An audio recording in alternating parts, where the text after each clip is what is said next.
All of you know I'm a huge wrestling enthusiast. I absolutely love it more than Garfield loves lasagna. So much so that we actually have our own wrestling league, the Moist Wrestling League, and we even dropped our most recent episode a few days ago. This isn't meant to be a plug for it or anything. This is actually a really serious topic. The reason I mention that is because I'm just showcasing my passion for this craft. And for the longest time now, many decades, there has been this stain in the wrestling industry with a boogeyman that sits atop the food chain. His name is Vince McMahon. He is a cockroach that no amount of pest control can seem to get rid of. I'm confident even if you don't follow wrestling closely, you know Vince McMahon. He is extraordinarily wealthy and he has infested tons of other things even outside of just the wrestling industry. And this man is downright evil. He has a laundry list of deplorable, disgusting, heinous acts that would make the devil flinch. I've talked about him at length quite a bit on streams and even in a couple of videos in the past, so I'm not going to be focusing on his sins from the past here. I highly encourage all of you to just Google his name. It's not hard to find any of this information. It's all just right there, out in the open, right there at your fingertips. It is horrible stuff. I'm not talking about just like some drama where he was mean behind the scenes, which of course he was. I'm talking about covering up crimes, sexual misconduct. The list goes on and on and on, seemingly no end. And that's just what we know. There's probably still tons and tons of skeletons in that fucking closet. But anyway, the reason I'm talking about Vince McMahon again today is he is now at the center of another massive lawsuit here that has actually forced his hand and had him resign from his position at the WWE/UFC. They recently merged the multi-billion-dollar deal, and Vince McMahon, in light of all of this, has stepped down. The information comes from someone named Janelle Grant, who worked at the WWE's headquarters and is accusing the company's founder, Vince McMahon, of sexual assault, sex trafficking, and physical abuse in the lawsuit that was filed on Thursday. According to the lawsuit, Grant alleged that McMahon promised a job and later promotions at WWE in exchange for sex, and the lawsuit also includes allegations that McMahon trafficked her to other men inside and outside of the company, and there is a couple of names that get dropped that are some very big, alarming names, obviously. Now, even if you're not part of the wrestling community, I bet you've heard some buzz about this lawsuit because some text messages allegedly leaked from it, as well as some of the claims in the lawsuit are extraordinarily disturbing. Like, it is some depraved shit. And I mean shit, literally. One of the big parts of this lawsuit that was popping off on Twitter, like general Twitter, was this section where Miss Grant is talking about a threesome that McMahon put her in. And she says, early in the encounter, McMahon immediately directed Miss Grant to lay down on her back in a supplicating position. While straddling over her, McMahon defecated on Miss Grant's head. McMahon left to shower off, but he instructed Miss Grant to remain in place with excrement in her hair and to continue performing for his friend. While Miss Grant requested protection, none was offered. McMahon and physical therapist actively continued with the threesome and directed Miss Grant's sexual performance for around an hour and a half while she was left covered in feces. Absolutely sickening and sadly not surprising behavior from Vince McMahon. I believe this is only the tip of the iceberg. I think this is the first domino to fall, and there's going to be a lot more information that comes out about some of the degeneracy, some of the crimes and awful shit that was going on behind the scenes under Vince McMahon here. Now, I saw quite a few people caught off guard by this, surprised to learn that Vince McMahon is a bad guy. They were wondering how this stayed buried or how any of the sexual misconduct allegations didn't surface sooner. Like, how was it all kept a secret? I had to do a bit of a double take when I saw that. I got fucking stun-locked for a second. Now, of course, it's no one's fault. I don't blame anyone for not knowing about Vince McMahon's past. Like, if you're not an active wrestling fan, there's a really good chance you just didn't know any of this about him. But the only secret here is that there was no secret. Everyone knew about Vince McMahon's sexual degeneracy. Vince McMahon's sexual degeneracy is about as much of a secret as smoking cigarettes being bad for your health. This fucking ghoul paid nearly $15 million in hush money to quiet 4 women who were bringing up claims of sexual misconduct against him that had occurred over a period of 16 years. And that's actually why he previously stepped down. Now, of course, he stepped back up into a prominent position with the company after the merger with the UFC, and now he is stepping down again, once again, from sexual misconduct claims. So it's just never really been a secret that this decaying corpse, this fucking revolting gremlin of a man, is a horrifying piece of shit. It's just more people are opening their eyes to Vince McMahon being this fiend. Thanks to Janelle Grant's lawsuit, really making waves and highlighting a lot of previously unknown things like the sex trafficking and some of the other names that were included here to show how deep this rabbit hole goes and how awful all of it was. Now, sexual misconduct is something Vince McMahon calls home, so this isn't his first rodeo, and he tried to cover his own ass. Not literally, because he shit on someone's head, but legally tried to cover himself by trying to pressure Grant into signing a non-disclosure agreement in exchange for payments over several years totaling $3 million after their relationship and employment ended. So he was trying to silence her, to make sure she wouldn't, blow the lid off of this. Now, I'm no lawyer, I'm no expert, but I don't think a non-disclosure agreement protects you in the case of crimes. Like, I don't think if you're sex trafficking someone, you can have all of your victims sign an NDA and then they can't speak about it, you're safe. And if they do speak about it, they're the ones in trouble. I just can't imagine a world where if Grant signs that non-disclosure agreement and then goes forward with bringing this information to light, that she would face punishment for it. Like, I can't even picture that kind of lunacy. Like, listen, ma'am, we're really sorry about that sex trafficking thing. That's bad stuff. But you violated your NDA. And breaking an NDA is so much worse. You're going to prison. You're going to the slammer for that. You don't violate the contract. It's sacred. It's binding. Like, I just don't think an NDA protects you in the case of a crime being committed. Again, I'm not an expert, though. The only NDAs I've ever signed were to play a video game early. Not poop on someone's skull, among other horrible, horrible acts. Allegedly. It's fucking scary stuff what was going on behind the scenes at the WWE with Vince McMahon.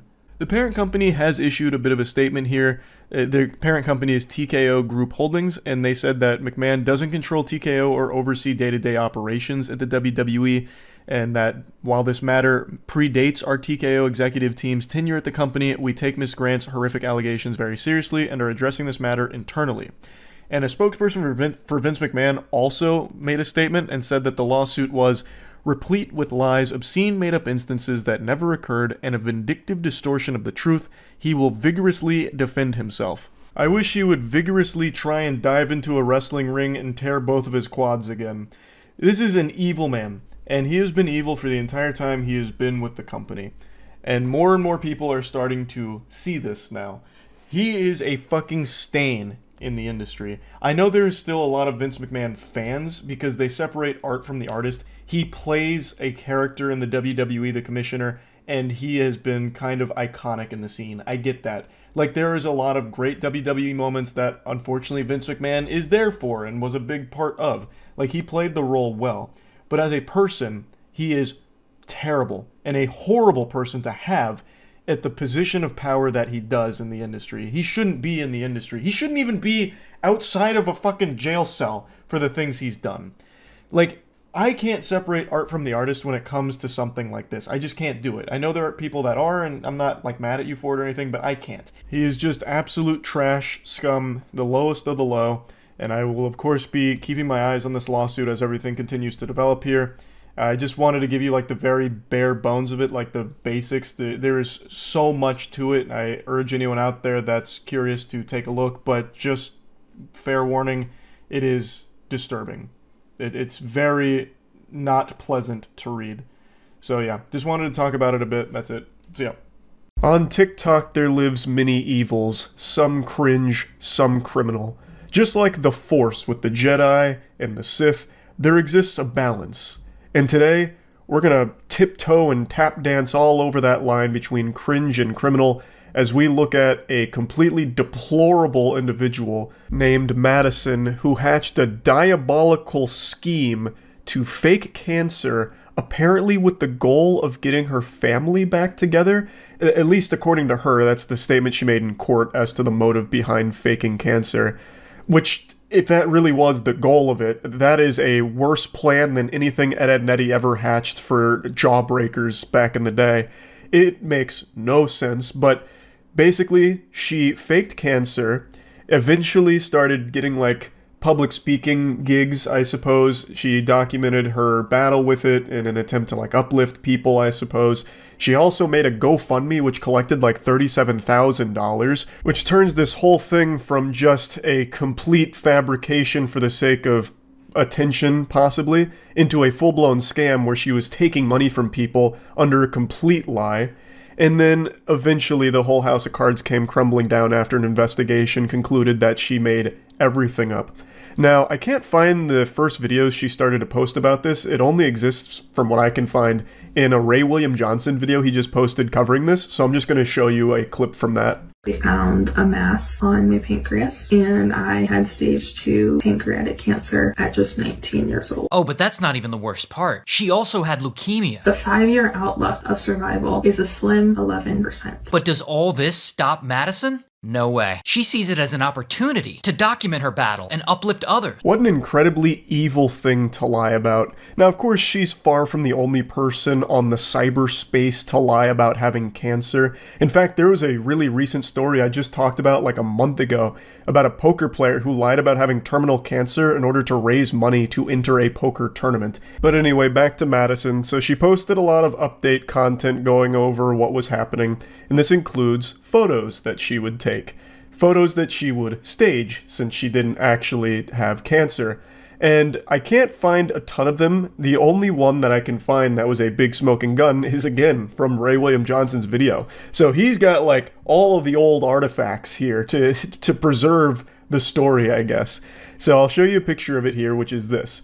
And a lot of medical professionals saw this and noticed that there was some very fishy shit going on here. It was starting to raise some red flags, sound the alarm bells that, uh-oh, this may not be a case of her having cancer, but instead an undiagnosed case of terminal clout disease. God rest her soul. So the medical professionals pointed out a lot of things that just didn't make sense about the photo. Some inconsistencies, not even using real medical tape, just a laundry list of problems with the photo, and anonymously reported it as suspicious. It got the attention of the Eldridge Police Department, and they conducted an investigation, eventually subpoenaed for medical records from Madison, and found that she'd never been diagnosed with any kind of cancer or tumor from any medical facilities. So it turns out her cancer diagnosis is about as real as Goatman, which is to say, not real at all. Sorry to all the Goatman enthusiasts out there, I don't mean to burst your bubble. I know it's a tough pill to swallow, but it is what it is. He's not real. But what is real is this mugshot right here. Madison was arrested in January. I also didn't mention that even outside of like that one big photo that a lot of people pointed out and heavily scrutinized for inconsistencies, she was posting other photos that weren't hers, apparently. She would use photos from actual cancer patients and post them as if they were her updates, which is unbelievably evil. Like, the whole thing is so genuinely disgustingly evil, but like, to me, when I learned that portion of it, I couldn't believe just how low she sunk for this. Also, it was recommended that Madison not face prison time because she didn't have criminal history and had good grades in college, was employed, which made her less likely to reoffend. Which I think is a bunch of baloney. What a load of dirty barnacles. What do her good grades in college have to do with anything here and her ability to lie about having cancer again? No, she'll never do this again. Wait, look at her report card. She has an A in kinesiology. Obviously, she's not going to pull this stunt again. Don't be ridiculous. No prison time at all. She's learned her lesson. Just slap her on the wrist, send her home. So, someone spoke up about that. Her name is Rhonda Miles, and she runs a pancreatic cancer foundation in Nashville, and they actually donated to Madison and testified at the hearing. It was devastating to sit there and watch Scott County prosecuting attorney act like a defending attorney, so that was tough. And I think she'll have a lot of questions to answer from the locals on that at some point. Why are you defending this girl when you were supposed to be prosecuting? I couldn't agree more. This is not something that is just some whoops-a-daisy mistake kind of silly, stupid, quirky, dumb decision that a young person makes. It's not. This is a cold, calculated, evil plan that she did make like $39,000 from. I don't know why they took it so lightly here. But anyway, before I get to what her sentencing looked like, why don't I let you hear from her herself when she talked about this in court. 20-year-old Madison Russo pleaded guilty to a charge of first-degree theft after police said she pretended to have cancer and received donations online. I didn't do this for money or greed. I didn't do this for attention. I did this in an attempt to try and get my family back together. I saw a comment point something out pretty profoundly. It said her plan was to get the family back together, and it worked. They all came to court with her. And I was like, yeah, you know, that's pretty accurate. She never said how the family was going to come back together, so, you know. But I don't necessarily believe that. I feel like if the plan was to get the family back together, why the fuck are you making a GoFundMe and making money off of it, right? Plus, let's just assume that your nefarious plan you cooked up worked and your family all did come together to support you. It's absolutely going to crumble when you don't go to doctors to get your treatment, right? So if the family came together, they would immediately know that you are a lying sack of shit, because you would not be going to any of these treatment facilities, and they'd want to support you, right? So they would immediately know that something is wrong since you're not actually getting any treatment from any medical professionals. It doesn't make sense. So I don't think that was the real motive. That was just trying to weasel her way out of a very, very serious situation here because she scammed people out of $39,000. Now, she was ordered to repay that money that was donated to her, which is good. So all of the people who donated money, I believe, got money back for it. So it's at least a nice conclusion for them. They didn't just lose out on that forever. The judge sentenced Russo to a suspended sentence of 10 years. That means she won't go to jail unless she gets in trouble in the future, but it will go on her record. And basically she received probation, where as long as she doesn't do anything stinky again in the next 3 years, she won't go to jail. But if she does reoffend and do something bad, then she will. Overall, I think she got off pretty easy from this. Oh, I forgot to mention she has 100 hours of community service work, which, you know, that's not exactly the harshest punishment here to fit the crime, if you ask me. To deceive people with a lie like this here and rake in $39,000 with people that believe they're supporting a cancer patient who's going through an incredibly intense battle is so sickeningly disgusting. And I cannot believe how light the sentencing on not only her case, but cases similar to this have been in the past. Like I said, she's not the only one to do this. She's actually far from the only one to do this. But for some reason, they never actually face big repercussions for it. And I guess I just don't really understand why, because it is still a big, very lucrative scam that they're engaging in. It's highly illegal. So why is it always so light with the punishment? I don't know. Sometimes they don't even face punishment. There's been a couple of times in the past online where people have faked cancer, got a bunch of donations, and then just left, vanished. And they, you know, come back a couple of years later, pretend it never happened, and they're just fine. And they don't get in any trouble or anything. I don't know. It's just so weird to me. But yeah, I wanted to go over this pretty evil case here of a TikToker being a big ol' sack of shit. That's about it. So yeah. There is no documentary filmmaker on YouTube more talented than Oki. Every time he uploads, it's just like this wonderful event. So big, even my cat can't help but jump up here and watch some of his content with me.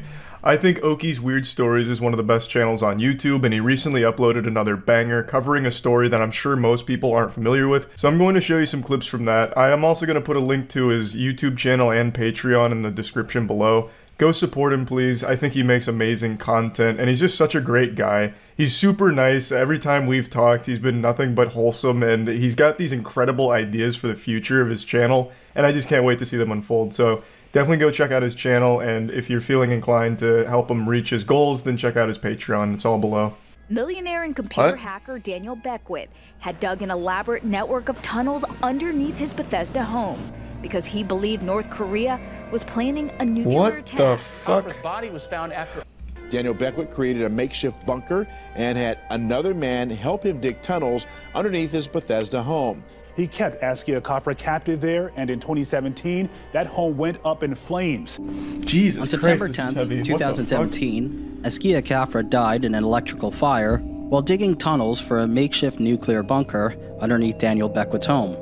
They struggled to navigate through Daniel Beckwith's home because of extreme amounts of debris and trash blocking the way. Before he succumbed to carbon monoxide sounds like poisoning, a 4chan Askia home. was only 2 steps away from almost certain safety, but the hoarding conditions of the home prevented him from making it out alive. The entire situation is unresolved. Askia Kafra. How is it unresolved? This sounds pretty cut and dry. The dude was one of those outrageously unhinged doomsday preppers, like probably a gang stalker as well, thinking the whole world's out to get him and everything's about to end. And he must have fucking snapped and ended up killing him. How the fuck could this be an unresolved case? I mean, I guess we're just at the beginning here, so this is all just like the intro, but to me, like off rip, this sounds like a pretty classic case of someone with one of those mental illnesses just losing control and ending up killing someone. At a young age, he displayed an aptitude. Oh, and I want to read that. That is some Reddit shit right there. I am a genius, AMA. Just read what I wrote. Just read what I wrote. I came off as sort of cut off. I can get a bit Sheldon-y. I scored the ceiling, IQ of 160 plus, standard deviation of 15. Usually, my IQ's usually been estimated in the 170s by my psychologist. Was this on like a Rick and Morty post or something? Jesus Christ. He was so cringe. Like he was like, "Oh, I'm just like, you know, these psycho, like smart, like serial killer type people. If I want to get into just the craziest thing I ever did, it was." Hold on, I don't want to read this. I mean, this is the kind of guy that would get made fun of on the board. Is this posted like as satire by him? I don't think so. If he's calling into a random phone show talking about this kind of shit. And I'm gonna use this air gun to like shoot this raccoon in a cage, and like, you know, this is crazy. Like this is like legit psycho behavior. Like one of the most psycho thing he ever did. Sure. One of the biggest indicators early on that someone's going to end up as some kind of serial killer is animal abuse, like the torturing of small animals and shit. That is a phenomenon that's been studied so many times, and there is a direct correlation between hurting animals when you're young and taking that to people down the line. That is like one of the most cut and dry correlations ever. Like he wanted to come across as this crazy psycho, and yet for some reason it still gets like dismissed genius. Pretty often by law enforcement. You guys remember what was his name? Pushin Entertainment? I forgot how to say it now. He's the guy that would torture and kill cats on YouTube. He was a 15-year-old. That kid didn't go to jail.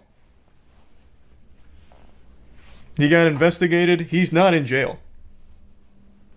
And it's because they don't take it seriously. It's, oh, it's a kid, you know, it doesn't matter that he was torturing and killing the cats.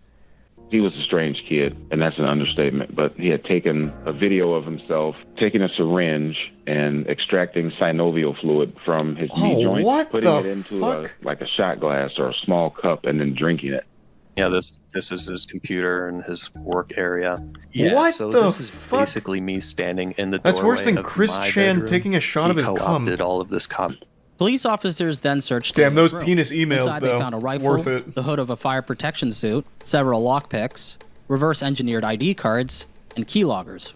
They also found a list of social security numbers belonging to faculty members and students. It was the most filthy, disgusting room I've ever seen in my life. I mean, there was stuff everywhere. Daniel was arrested and formally charged with 5 counts of property damage, 2 counts of computer fraud, tampering with documents, and illegally possessing a firearm. After that, Daniel took to Reddit to do an Ask Me Anything titled, I am a 22-year-old who is going to plead guilty to a felony computer hacking charge in 5 days. When someone asked, what did you do? He responded with, I launched a huge, multifaceted attack against my university for nothing but lulz, involving just about every attack. God, what a book. fucking loser. I made the university's IT department look like damn fools.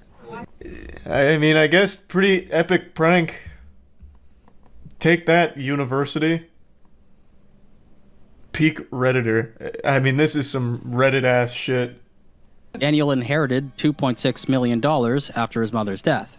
With that, he began to invest in Bitcoin, and he made a fortune. In a now deleted Reddit comment, shit. Daniel thanked the technology board on 4chan, G, for turning him onto Bitcoin as early as 2010. In a Reddit Ask Me Anything, I am still so fucking mad, and I can't believe this came up in, what was it? It must have been 2012, maybe, yeah, probably 2012. I've mentioned this a million times, and I mention it every time it gets brought up. There was a post on the front page of Reddit that said, I strongly urge you to get into Bitcoin, and then another one like, Bitcoin has just hit $100, and I, as well as pretty much everyone I knew, was like, that's stupid, that's fucking dumb, it's never going over 100, it's worthless, why would we ever do that? And I didn't put anything into it. God damn. So this was this seems about right, though. This seems like the kind of person that would actually put money into Bitcoin back then. You had to be out of your fucking mind to think it was a good idea. Jesus Christ. Just a random cringe lord loser doomer on Reddit was one person that just happened to put money into that fucking Bitcoin post. And it paid off.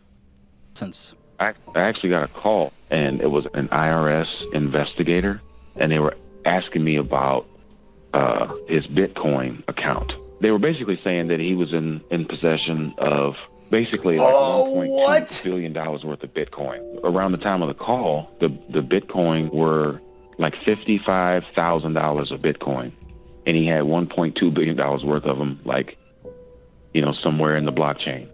That was around the time I found out that he had, you know, he hired that kid and he died, you know, in that tunnel. Working at his house in Bethesda. On the site was a section dedicated to software developing and investing. One day, while watching the infamous farmer bro, Martin Shkreli live stream on the site, he first laid eyes on Daniel Beckwith. Daniel, who used the handle 3-Alarm Lamp Scooter, impressed Askia. Not only did he seem to be friends with Martin Shkreli, but he also claimed to be a multimillionaire investor and hacker. I still remember I never saw any of those streams, but I remember Martin Shkreli, for a brief period of time, had a whole Discord server that fucking worshipped him. Kai and I went in there one night because we were curious and just wanted to laugh at the clowns that were, for some reason, sucking the dick right off of Shkreli's body. And Martin Shkreli was sleeping on a voice call, and they were freaking out about how lucky they were to hear him sleeping. It was so unbelievably fucking pathetic. God, that whole community was awful. And when he did get arrested, I don't remember exactly what happened, but they were like, "No, this is outrageous. He didn't do anything wrong. What?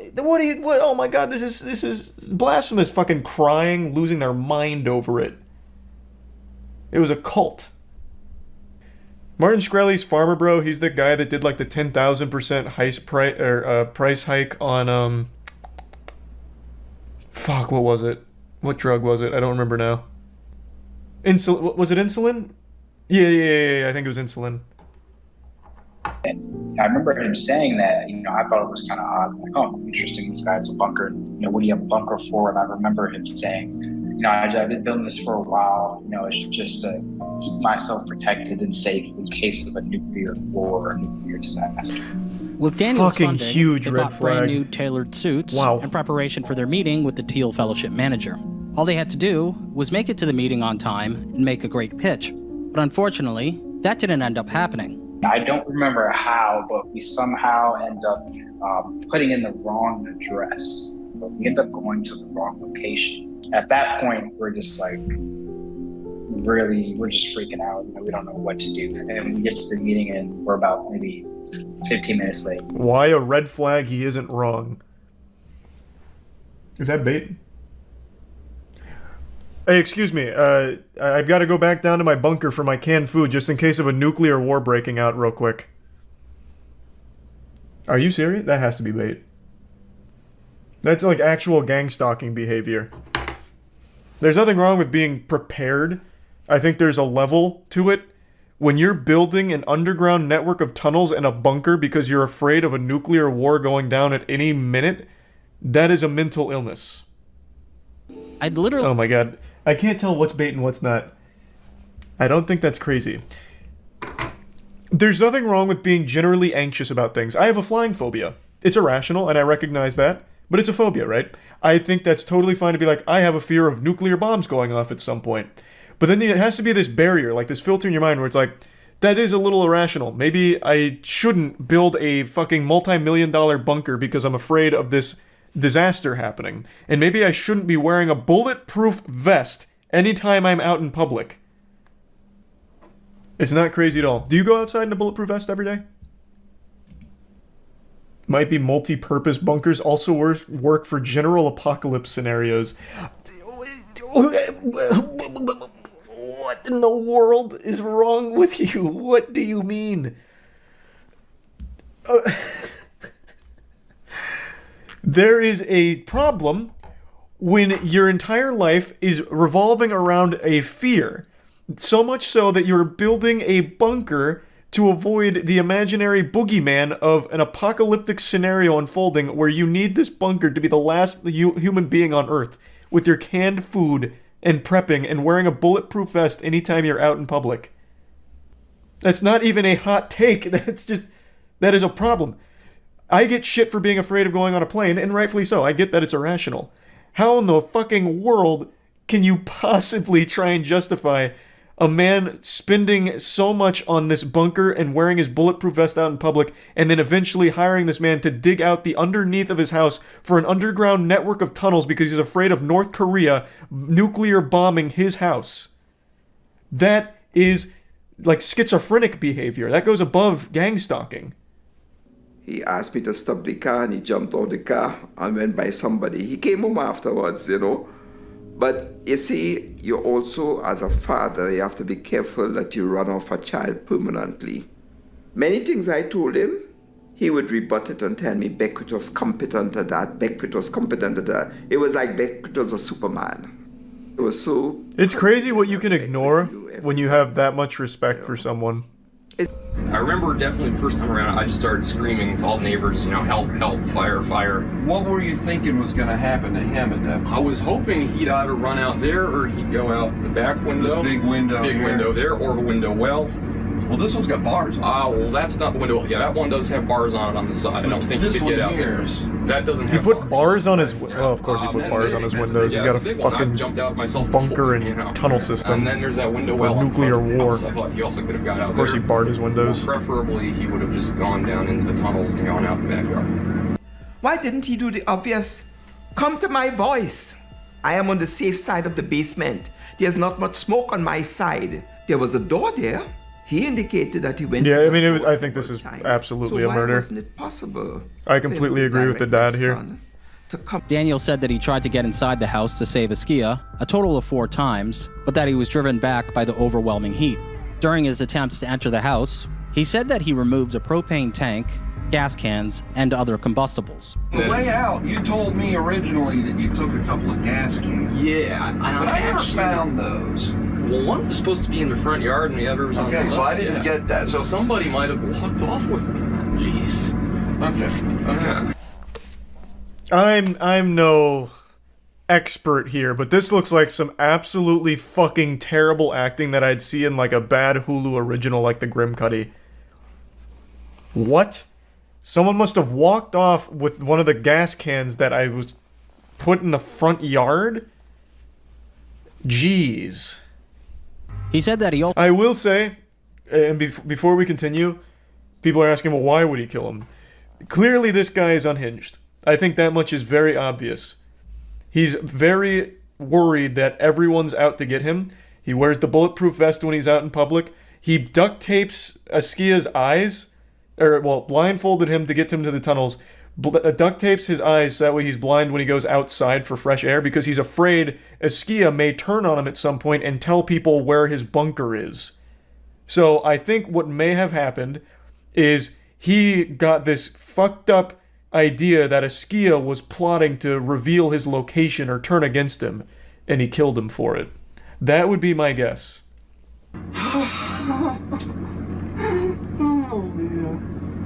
How in the... I could have picked him up and taken him. I was so close. Well... How could anyone watch this and think for even 1 second this wasn't a murder? That is not how anyone would respond to a situation like this. No, this is like worse than YouTuber apology level acting. Naturally. I think the screwed up part about it is even if, you know, we got what we wanted, like if he was put away for life, that would only be a semblance of what I feel like we could consider justice, because it's not going to change the fact that Askia is gone. You know, never does, but it. We can't. At the very least, it gets this guy been denied out the rest of his life because of somebody else's. Then he can't do it to anyone else. Because I mean, according so far to the story, Askia wasn't the only person, right? He mentioned, was it the Dick Rocket guy? Someone else had also worked on the tunnels. It wasn't just Askia that Beckwith had convinced to lend aid to. And then there was also the construction worker that we didn't get to hear from, but it wasn't just Askia. The unfortunate name, well, not an unfortunate name, Dick Rocket's a fucking hype name. Just unfortunate in the situation here because it's a super sad story. Daniel, I'm gonna put a measuring cup full of money out on the front porch so we got it on the way out, okay? This place is so creepy, yeah. Because he was just a filthy, hoarding lunatic. So, okay, this is a misconception going on right now. He's not a billionaire. He had $1 billion worth of Bitcoin, but it doesn't seem like he ever cashed it out. So I believe, according Oki said, at the time of this, he had about 16 million in actual cash. But he had the $1 billion worth of Bitcoin somewhere that he never cashed it out. So he's not actually a billionaire if he doesn't have access to it. And it looks like he never cashed it out. But yeah, multi-millionaire. Very, very wealthy. Right now, 2 more stories you need to know about as we head into this week. A bizarre case will finally come to an end tomorrow. Daniel Beckwith is set to be sentenced. Now, I want to let you know, that is great news. Murder. The judge at the sentencing gave him 9 years. 1 less than the minimum. Gave him 9 years. And what the fuck is the point in having a minimum sentencing when it comes to a crime? What the fuck? The reason the minimum is there is that it's not supposed to go lower. How can you just be like, yeah, I'm just gonna disregard that? I don't... What? How does that make any sense? I don't think he paid off the judge. It doesn't seem like he had access to his money. That makes no fucking... It's a goddamn law. Like, by giving less than the law-dictated minimum, wouldn't that be breaking the law from her? What? Can that happen? What about my feelings? Don't I matter? You know? You are praising this gentleman who did a criminal act, who 12 jurors believe committed... Okay, how about this? Even if he didn't kill him on purpose, which I really do still feel he did, what the fuck does he offer society? He walks around in a bulletproof vest and hires people to work on an underground bunker in complete secrecy, blindfolding them, refusing to let them outside with their eyes open without giving them duct tape glasses, and just sits in his fucking hoarded, shit-stained, diaper-filled house. What is he offering to society? But he doesn't even offer money. He doesn't spend his money. Half of his money was in fucking measuring glasses. He doesn't even fucking spend it. That makes no sense. That actually makes no sense. Now I am starting to believe the conspiracy that he did somehow pay off someone somewhere. That makes no sense. No sense. Even if, again, you don't find him guilty of killing on purpose, or what was he charged with? The depraved heart manslaughter? I'm getting charges mixed up. Even if you don't find him guilty of that, saying that he has a lot to offer society, so I'm not going to give him the minimum. But he, for the last fucking 20 years, has done nothing but live in a hoarder's house and build an underground network of tunnels because he's afraid of a nuclear fallout. Jesus Christ. But I'm starting to believe more in the briberies thing. Because, again, he had tons of money. He never spent any of his money. Maybe he dumped it all at once into this. Why was Daniel able to enter the basement several times during the fire and roam freely enough to remove gas canisters? That's a great fucking question. I also don't understand why Daniel told him to escape through windows, which mostly had steel bars on them. And that's what the father instead mentioned. Of directing Askia safely to one of the doors that he testified he had used repeatedly. I don't know, it's probably like years later that it really hit me that I'm not gonna see. What a great fucking point here. I actually didn't even think about this one. Because he did confirm he went down there multiple times. He even said he removed those gas canisters, and that's in that interview. He's like, oh, one of the gas canisters should be on the front lawn. He's like, it wasn't there. Oh, geez. I mean, maybe someone must have taken it. That is a great point. If his exit was blocked by so much hoarding debris, how the fuck could Daniel go move around in there, maneuver things, and freely just take some shit out? And again, guiding him to a window instead of just saying, hey, come with me to the door, that he is using repeatedly. It doesn't make sense. It just doesn't make sense. Yeah, he never made me feel like I was a loner, like an outcast. Like I said, his earnest home in a box. That box has been there for 5 years. It has not been touched. It's in the same position. We have a pit there, a kind of shrine for him. with a large photo of him in his ROTC uniform and, you know, something saying love you to the moon and back. And there can be no closure. No, there never is in something like that, man. Jesus Christ. Oh, wow. And as always, until next time. Best documentary maker on YouTube, man. Oki kills it every time. If you're a fan of documentaries, absolutely go support his Patreon. Absolute bangers, nothing but. And he's a great guy. Man, that video made me mad, though. Not because of Oki. The story made me mad. That is very frustrating.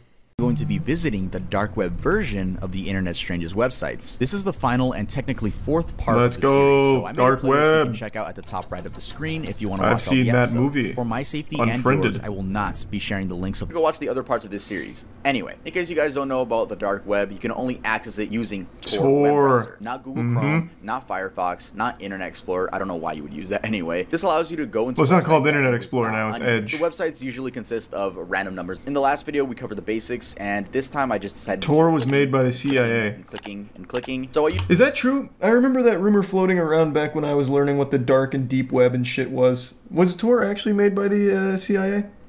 It was made by the Navy. Oh, there's like a fucking civil war in the chat. Was it the Navy or the CIA? On Tuesday, the CIA announced its own Tor Onion service. So the CIA, I guess, is getting into the dark web space. What are they, like, releasing dark web NFTs? I don't know, this is a weird announcement from 2019. The United States Naval Research Laboratory. I'm assuming, I guess it's the first thing that popped up. Yeah, it looks like it was the Navy. So besides like arms purchasing and like illegal shit, what is the point of the dark web? Like, I can't imagine people are accessing the dark web going through Tor to look up like video game walkthroughs. That seems like there's no way that happens on the dark web. Who's going on the dark web like, bruh, I'm really looking to buy some crocodile. Oh, someone's selling. All right, here's my credit card info. No one's typing that shit in on the dark web. No fucking chance. No one's dumb enough to do that, right?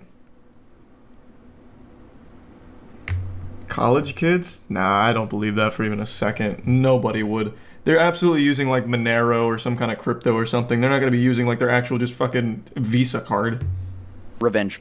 Now you might be saying, we already covered revenge in the last video. Yes, but those websites were taken down. Won't be sharing the name of the website, but I'll show you guys the layout. So right out of the gate, you're given a list of female names to browse through. If you click on a name... This used to exist on the surface web for what it's worth. Tuv even covered it once. There used to be a website that was all for revenge porn, and eventually the guy who ran it faced, how many years in jail? I don't remember how many, but yeah, he got fucking blasted. But this was something back in the early internet days that it existed just on, you know, you could go on AOL and just look at revenge porn. It was fucking crazy. He got 18 years? Was it 18 years? You might be right.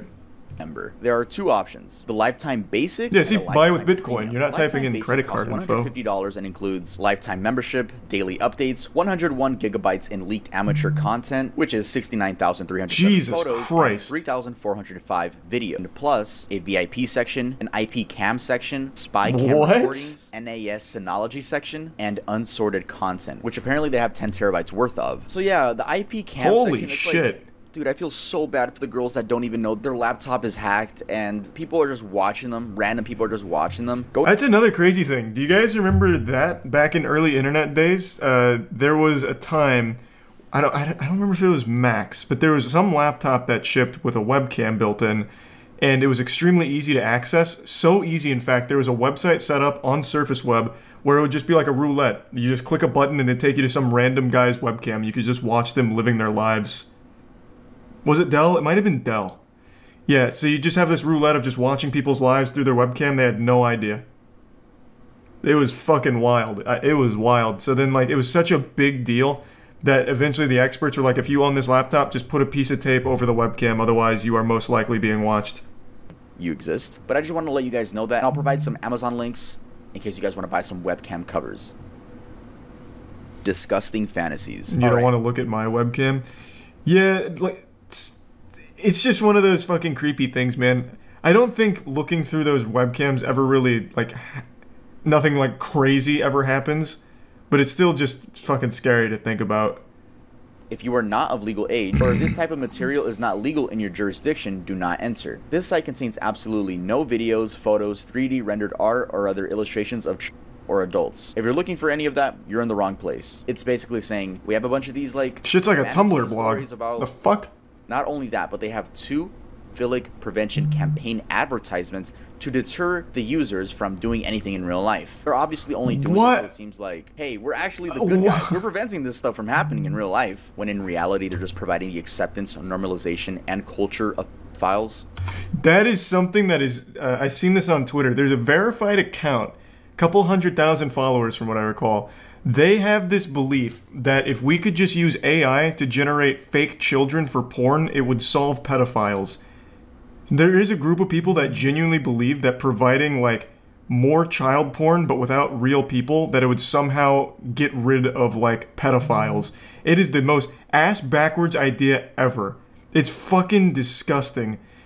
They've made this post like, this is where I think deepfakes need to go. We need to create deepfakes of children in pornographic settings, so that way people would no longer be incentivized to use real children in child porn. It blew my fucking mind, and there are people supporting that. Like, all that does is provide more child porn for pedophiles and make the market even bigger for people to fucking film that shit in the real world. It's crazy. It's crazy. Twitter is just the most outrageous wasteland of horrible ideas. That's what this just reminded me of. I think it was actually Mudahar who commented on that. I don't remember what the account was that was talking about it. I know they deleted it shortly thereafter. Minor, and it's still illegal to have on your device. Take Lolly, for example. Even though they're just drawings, you can be arrested and charged with a crime if you possess lolicon in any form. Other countries have also... Oh, wait, let me read that. I didn't know that. Is that real? You can actually get arrested for Lolly? So what is Twitter talking about then, where it's like, it's not illegal? In fact, Lolly is something to be celebrated. So enacted laws making Lolly... We offer the best collection of real snuff and authentic R-word pictures and video clips. Jesus Thousands Christ. of photos, videos, comics, and books. Join us for your very special never forget experience. For a small one-time fee, you have unlimited access forever. We add always new forbidden content, completely safe and anonymous. Jesus. The document. The stuff on that document is absolutely fucking insane. Thanks, the worst part is that they provide image proof. So, they provide image proof by using these web links. Everything that I'm about to say is real. They use Reddit? They provide some video proof too. I did check out some of them, and oh my god, I never want to go back. Like, deadass, I never want to fucking go back. I never want to see those images again, but it is real. I'm letting you guys know, this shit is real. Let's go over the document. I was actually kind of stupid and I downloaded the fucking text document. I don't know why I downloaded it. I downloaded something from the dark web. It's on my computer now. It's just a document. It's like a JStation video. I downloaded some shit from the dark web. Now all of a sudden I'm an 8-foot smurf. I accidentally drank the Amogus potion at 3 a.m. from the dark web. Jesus Christ, tough. Yeah. So the first thing they're claiming to sell are guns. We have sniper rifles, Mossberg 500, TOZ rifles, Kalashnikov rifles. I've never heard of that. But it says made in Russia, not China, from the other video. So let's just go into something shocking. This one, bro, this is what really got me. Video filmed according to your script with torture, R-word, snuff, etc. We need from you how many actors will be, race, gender, and your script/scenario. I can't believe Jesus Christ. The youngest actor we had, 4 days after she is born. The oldest actor we had, 93-year-old woman. Holy I'm assuming fuck. It's kidnapped people, blended up babies in smoothies. A classic smoothie is a drink made from pure raw fruit and or vegetables using a blender. Classic smoothie is a healthy type of cocktail that you can drink for breakfast or a bit later. But we have a special smoothie. It's made from newborns. We place in blender the newborn with or without legs/hands/head no fucking shot. And blend until the mixture is source smoothies from newborns strictly in the refrigerator or cool place. That one seems very fake. Also buy male and female genitalia, just like they're obviously I don't know about that one. That one doesn't seem like a real thing. Safe and secure container will be transferred and marked as for medical school. So they got their own methods to. That's CIA bait. Legit. Yeah, it definitely seems like bait. Cocaine, and why does that even matter? What? By reading the names, I recognize some of them. It's extremely fucking illegal. They're also selling the Logan Paul video. You guys know which one, which is a complete shock to me. It was like a YouTuber on this list. What was going on? But you know what Logan Paul video I'm talking about. Can't you just find that on archive.org? 60 FPS. Why would you buy that on the dark web? Pretty sure it's on archive.org. Check out their image proof and like. It makes you tier 1 Ash. And you guys don't worry about my mental health. A lot of people comment like, I hope your mental health is good. It's good, bruh. I'm gonna go play GTA after this, right? But thank you guys so much for just. Yeah, it's the Logan Paul Forest video. It's a blessing. I'm pretty sure it's on archive.org. You guys, like, don't worry about me. Go on with your life. And I'll see you guys. Actually, leave a like on the video and subscribe if you're new. And I'll see you guys next time I upload. Nice.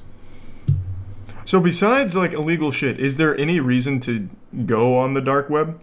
I know Mudahar's made a few videos on like other things besides like the worst shit on there, but what else is there? Besides just a bunch of illegal shit. To get around taxes? Like there's like accountants on there? You could charge for like services to evade taxes or something. That's more just illegal shit though. I'm saying like besides all illegal shit, people just go there to hang out sometimes. Oh, well, if it was made by the Navy, then why the hell was it made and has a bunch of illegal stuff on it? Well, the reason it has a bunch of illegal stuff on it is because the anonymity. That's like the whole point of the dark and deep web. As for why it was made, that I don't really know. It's probably to get around like surveillance or something maybe. I'm just spitballing. He's a tier 1 poopy ranger. Let's see what crimes were caught on Twitch. Off the top of my head, can I think of any crimes? Turkey, the Turkish community on Twitch was recently just caught in a massive scandal of money laundering through Twitch bits and donations. That's probably on here. What else? CSGO Lotto? Would that be on here, you think? Twitch started off as just TV. A man strapped the camera to his head and would live stream everything that happened to him 24/7. Eventually, the site grew and welcomed people from all over the world to live stream on Justin TV. The company had a name change, which we now know as Twitch, and in 2014 was bought out by Amazon for $970 million. The first thing I want to do is talk about the horrible Twitch staff. Now, it's very known that Twitch has some, let's say, biased staff. Every other month, it seems like a female streamer gets banned and then unbanned within the same week, whereas a male streamer can get banned for the same thing, if not something less harmful, and end up getting permanently banned. This has been proven time and time again, with the most recent case being about Narcissa Wright, a Twitch streamer that literally tweeted out, I want to kill myself and shoot people at Twitch headquarters. That story is very sad, honestly. Who was banned, and then what do you know? Unbanned a few days later. I mean, if you ask me, that should have been a permanent ban, but no. We see in this tweet here that they're reducing her ban, and basically, you know, she got unbanned, is what I'm trying to say. Point is, Twitch, I see where your bans come, I see where they come from, but it's like, to me, it's just like, this situation, shoot people at the Twitch headquarters? Should be a permanent ban. Now, why? Are the Twitch staff just full of simps? Yeah. And in all honesty, it does seem like Twitch has favorites. Sometimes the reasoning for people getting banned is so stupid, but then if a female does it, again, this is not every single. Now, correct me if I'm wrong. Wasn't she rebanned after being, or wasn't she rebanned after being unbanned and then banned again? I'm pretty sure they did correct that mistake. The whole Narcissa Wright story is extremely sad, though. That situation is horrible. I don't think many people know like the whole lore behind Narcissa Wright, but it's a honestly really sad story. Tell it? I can give the cliff notes. Back in the early days of Twitch, really Twitch was built on the back of speedrunning for a little while, like Siglimic, Cosmo Wright. Really the two of them were like pillars of streaming content on Twitch, and started to really get a lot of headlines, and then eventually ADGQ was rolling around, AGDQ started popping off. Cosmo Wright was a prolific speedrunner in Zelda games, Wind Waker, Ocarina of Time, all of that. And then over time, started to lose interest in speedrunning. I remember, I think it was 2016, Cosmo Wright entered into a Nintendo-sanctioned competition with a guy named John Numbers, where they were playing Mario Maker as a contest, and Cosmo Wright got blown out and didn't really return to streaming after that, if I recall correctly. And then after that, Cosmo Wright's mental health seemed a little spotty from what people were seeing. Eventually, Cosmo Wright transitions into Narcissa Wright, and from there, the streams that she would do were really focused on like really negative things, and it was very like a toxic environment. Eventually, Narcissa stopped streaming for a while, and what I understood is that she just outright stopped altogether. And then she posted that tweet about wanting to kill herself, and then the Twitch staff, which obviously turned a lot of heads as like, hey, what the fuck is this? So that's where the story's at. There's a lot more nuance to it, but that's kind of like the Cliff Notes breakdown. That whole story there, a lot of like sad and unfortunate things happened along the way.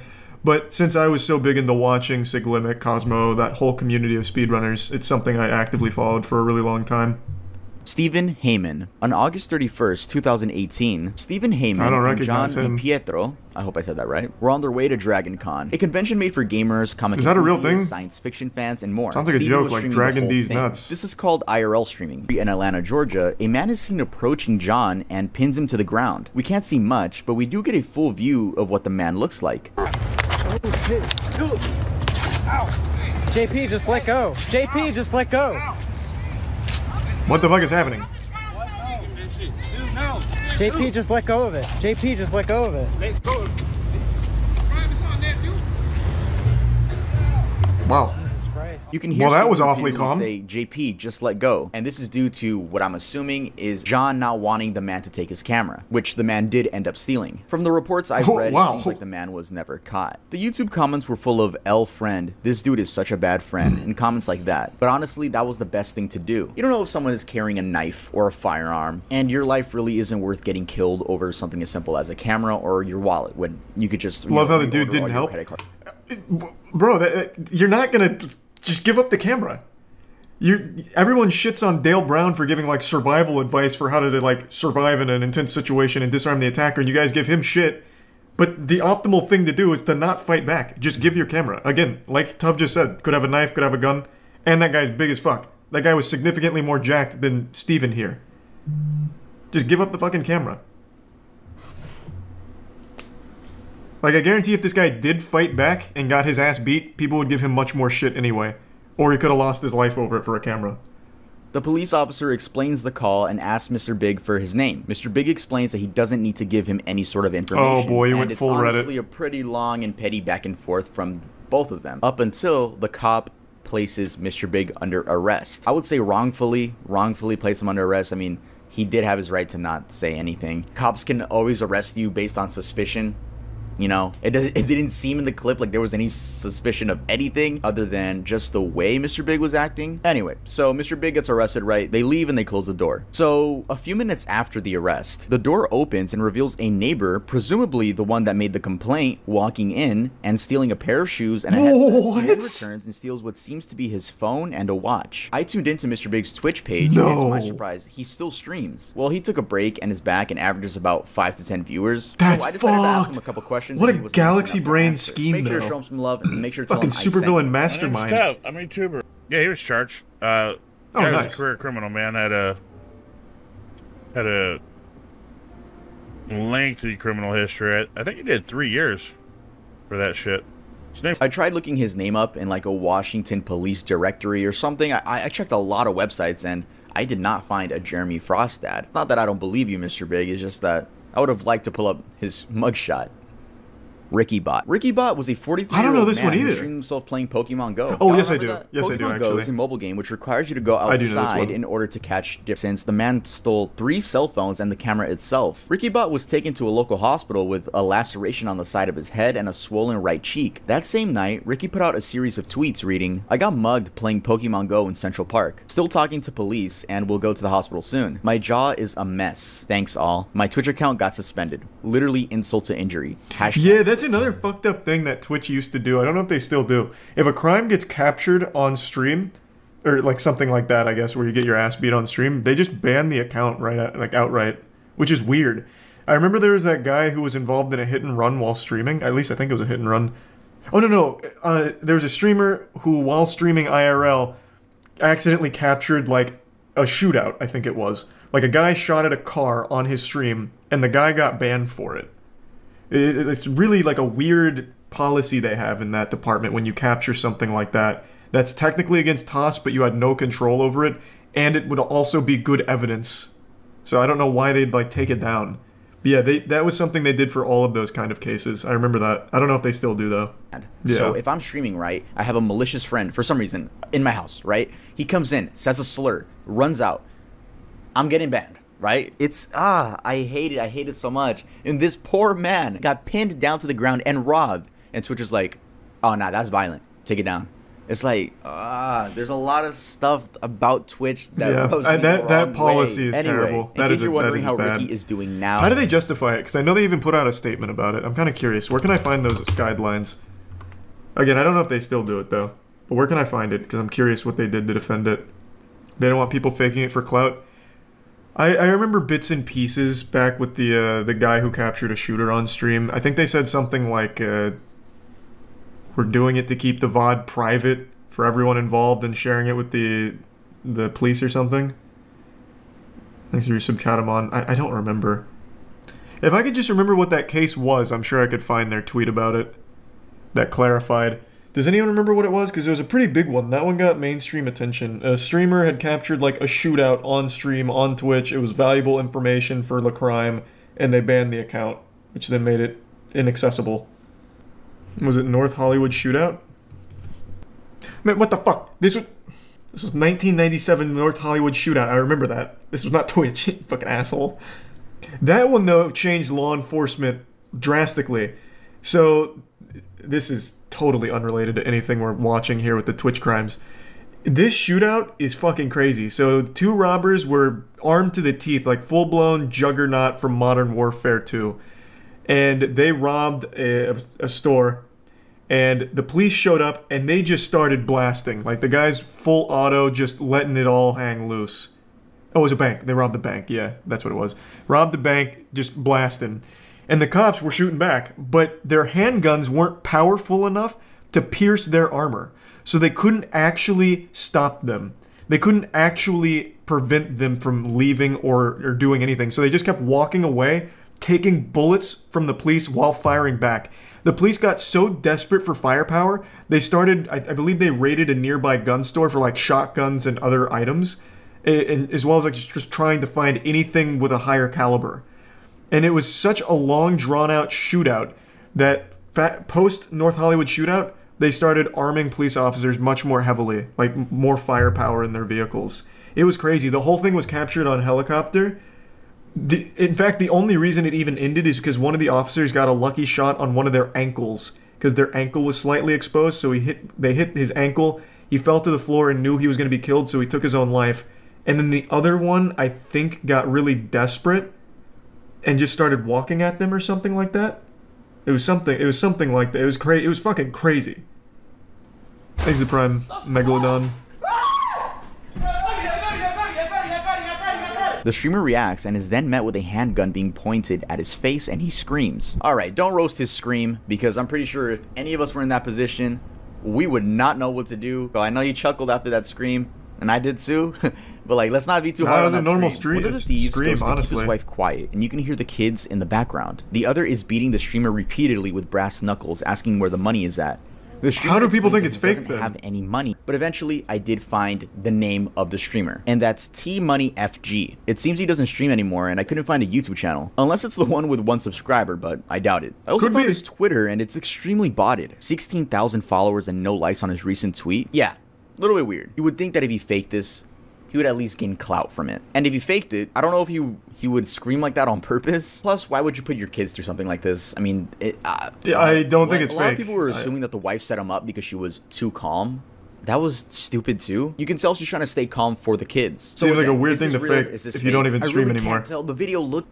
Ah, someone found it. Found the streamer you're asking about. Look up Bees on My Head TV carjacking. He was banned for getting carjacked while viewers were trying to use the VOD to find the guy who robbed them. Twitch came out and clarified their policy in response, stating that streamers are responsible for anything shown on stream. That's exactly what I was thinking of, a carjacking. Not a shootout around cars. You're absolutely right. Did he ever get his account back? Because this is like really a hardline stance. Twitch suspended his account for behavior caught on camera and has since informed the streamer he won't be getting it back anytime soon.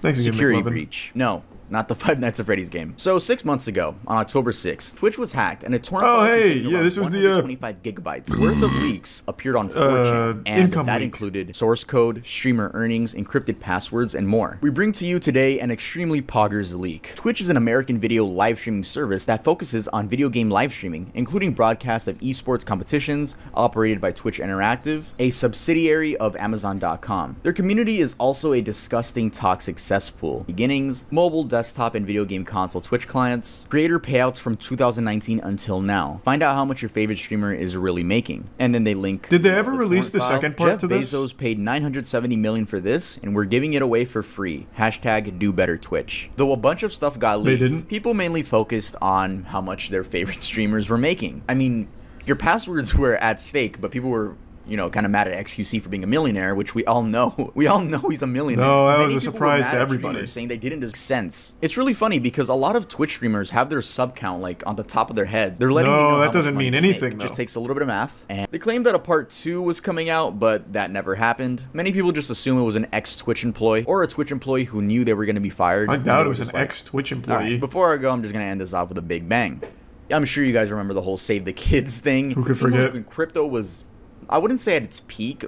I would say at its peak popularity within the internet culture, there were a lot of influencers really taking advantage of this. This doesn't even count the NFT thing, right? This is crypto. Crypto and NFTs are very similar, but they are different, right? Shitcoins versus NFTs. There were a lot of influencers promoting a bunch of scam coins, and once their fans would like buy the coins, they would quickly just take all the money, dip, leave the coin with no value. I mean, even Aiden Ross admitted to doing this. Chat, by the way, that MILF token shit I did a while back. I remember this one. I already told you guys, don't buy that shit. I got paid a bag to do that shit.